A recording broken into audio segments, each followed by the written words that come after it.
da sauraron Reality TV kana kasancewa tare da mu a daidai wannan lokaci inda kuma a wannan shiri na farko na wannan tasha mai albarka ta Reality TV za mu kawo maka shiri na musamman akan abin da ya shafi harkar ruwa a jihar Katsina, wanda za mu kasance tare da kai da ni da abokiyar aiki Rahama Ibrahim Turare. Hajiya Rahama, barka da shigowa. Barka ne.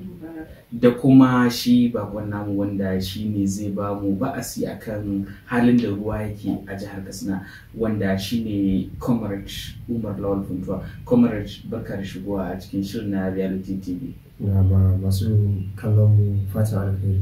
To na mai sauraro, kamar yadda ka ji, za mu tattauna da shi bakon namu akan abin da ya shafi harkar ruwa a jihar Katsina. Na san Comrade kana da abin da za ka ce akan abin da ya shafi ruwa. Ina makoma ruwa a jihar Katsina. Assalamu alaikum wa rahmatullahi ta'ala wa barakatuhu. Ina ma masu kallo da saurare fatan alheri. Abin da zan jawabi musamman abin da ya shafi harkar ruwa a jihar Katsina, idan mai sauraro bai mance ba, a gwamnatocin baya an making effort yadda za a tabbatar cewa ruwa ya inganta a cikin jihar Katsina da kuma sauran ba a ƙauyuka da birane na jihar Katsina.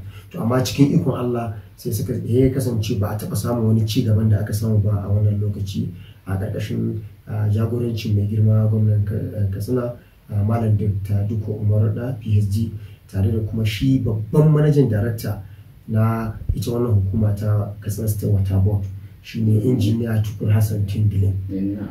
So a taƙaice a wannan karo akwai project ko kuma in ce tsari da shi ne girma gwamna ya shirya dama a cikin policy document din shi lokacin da yake yakin neman zaɓe, ya ma al'ummar jihar Katsina alƙawari cewa a cikin manufofin shi akwai ruwa shine matakin farko. Saboda duk wanda ya baka ruwa ya baka rayuwa. Kuma al'ummar jihar Katsina za mu iya cewa jiha ce kusan ta hudu da take fama da population a fadin Najeriya. Kuma alhamdulillahi al'umma sun sa rai a samu ruwa tun a gwamnatocin baya, amma abun bai samu ba dalilin wasu dalilai. Za mu iya cewa sai wannan gwamnati a ƙarƙashin jagorancin shi shugaban hukumar ruwa ma'ana Katsina State Water Board injiniya Tukur Hassan Tindilin. Maganin da muke da kai a yanzu kuma da masu kallon mu a wannan lokaci shine akwai tsare-tsare da aka shirya, wanda kuma a halin da ake ciki yanzu haka akwai unguwanni da suna fama da matsalar ruwa sama da shekara 25.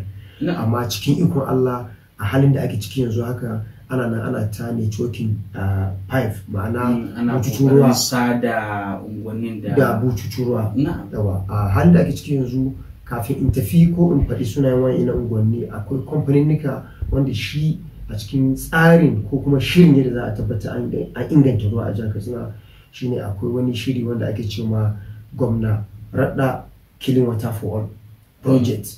Wannan program ne wanda ake so a tabbatar da samun ruwa a jihar Katsina. Akwai ƙwararrun kamfaninnika wanda shi mai girma gwamna ya kawo, suka yi partner da jihar Katsina da ita ma'aikatan ruwa ta jihar Katsina ta yadda za a tabbatar cewa an inganta ruwa, an tsaftace shi, kuma an ba ma al'ummar jihar Katsina.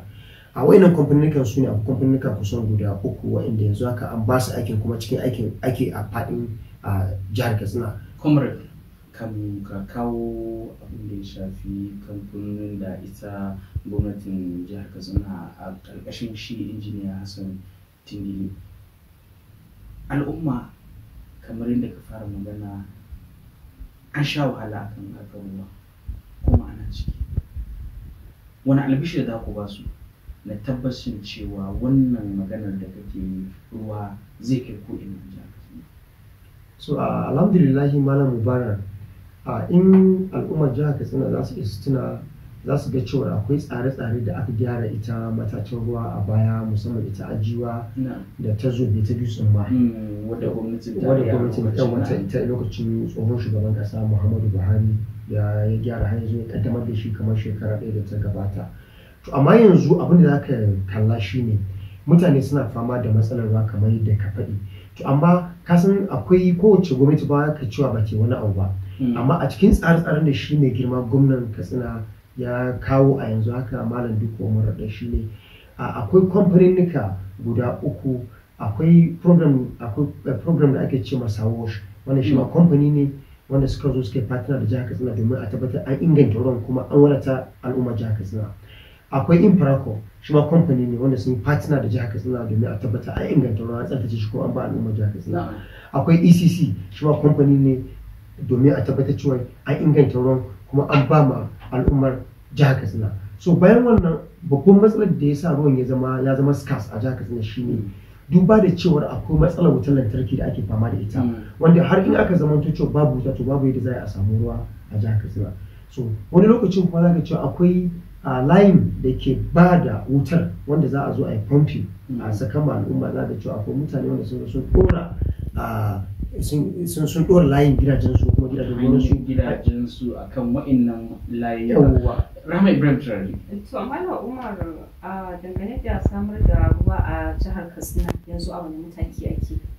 To matakin da ake yanzu haka Hajiya Rahama, akwai bututu da ita gwamnatin jihar Katsina ta kawo a ƙarshen jagorancin managing director na ita wannan hukuma ta Katsina State Water Board, shine injiniya Tukur Hassan Tingilim, wanda yanzu haka magana da nake da ke aikin ake yi, kuma aikin an fara shi a sabon unguwa wadda ake ce ma Tudun Matawalle, wanda duk mutanen da suke cikin garin Katsina musamman ita wannan unguwa Tudun Matawalle a kan aikin ake ana ta haƙa hanyoyin ruwan da za a tabbatar cewa gidajen ma da ba ma su taɓa experiencing samun ruwan famfo ba, magana da nake da ke yanzu sun samu ruwan famfo. Kake yanzu an fara samu amma dai ba a kai ga halbashi ba, networking ɗin ake. Kamar yaushe ne mutane za su fara amfana da shi wannan ruwa? Ai yanzu Hajiya Rahama, musamman unguwannin da already akwai pipe na ruwan famfo ma sun fara samun ruwa yanzu haka, an fara halba masu suna samun shi. Amma ina magana akan cewar sabbin unguwanni waɗanda already babu ruwan famfo yanzu ne ake sa ran za a haɗa masu wannan ruwan famfo. Saboda magana da nake da ke a satin da ya gabata akwai wani ana cin mashi Kabir Bala, malami ne a makarantar koyar da ko horarwa ta ilimi da take garin Bichi, ma'ana College of Education Bichi, wanda ya tabbatar ma al'umma cewa su rabon da su samu ma ruwan sha an fi shekara 20 da wani abu, amma kasance wannan gwamnati ba tare da ɗaukar wani lokaci ba, magana da nake da ke yanzu haka ana nan an kai pipe har gidajen da babu ruwa ana ta sa masu pipe domin a tabbatar sun samu wannan ruwan kuma a halba shi. Da zarar an gama wannan aikin za a tabbatar an samu wannan ruwa kuma kan aikin ake a yanzu haka. Ina ba da misali abin da ake yanzu haka a Tudun Matawalle. So bayan wannan sai mu ɗauki kamar Barhin Estate. Barhin Estate su dama already akwai pipe ɗin ruwa kuma ruwan yana samuwa su ma wannan bangaren. To kamar waɗanne unguwanni ne wanda za su amfani da wannan shirin ya samar da ruwa a jihar Katsina?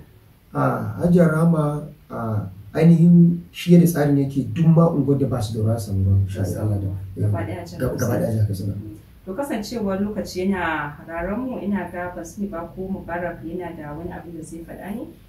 Rahama, ai yanzu kawai ne kamar albishir ɗin da muka ji ita wannan hukuma ta yi wa masu kallo da sauraron al'ummar jihar Katsina cewa ruwa ya samu a jihar Katsina. To fatan mu Allah ya tabbatar da wannan albishi da suka yi, kuma su shi ne yi addu'a cewa shi ita wannan hukumar da shugaban nata Allah ya ƙara ba su ƙwarin gwiwa na su tabbatar da wannan. Daga ƙarshe Malam Umar, wani irin albishi za ka ƙara wa mutanen jihar Katsina dangane da wannan shirin na samar da ruwa a jihar Katsina? So Hajiya Rahama, abin da zan ma mutanen jihar Katsina albishir shi ne, na farko dai a ƙara ba ma ita wannan gwamnati goyon baya, musamman shi mai girma gwamnan jihar Katsina Malam Dikko Umaru Radda, da kuma shi shugaban wannan ita hukuma ta Katsina State Water Board shine injiniya Tukur Hassan Tingilim. A dama jajirtacce ne, mai girma gwamna ya zaɓo shi ba don saboda komai ba domin ya zo ya ba da gudunmawa domin ci gaban al'ummar jihar Katsina, kuma ta yadda za a tabbatar an inganta ruwa an samar da shi ga al'ummar jihar Katsina baki daya.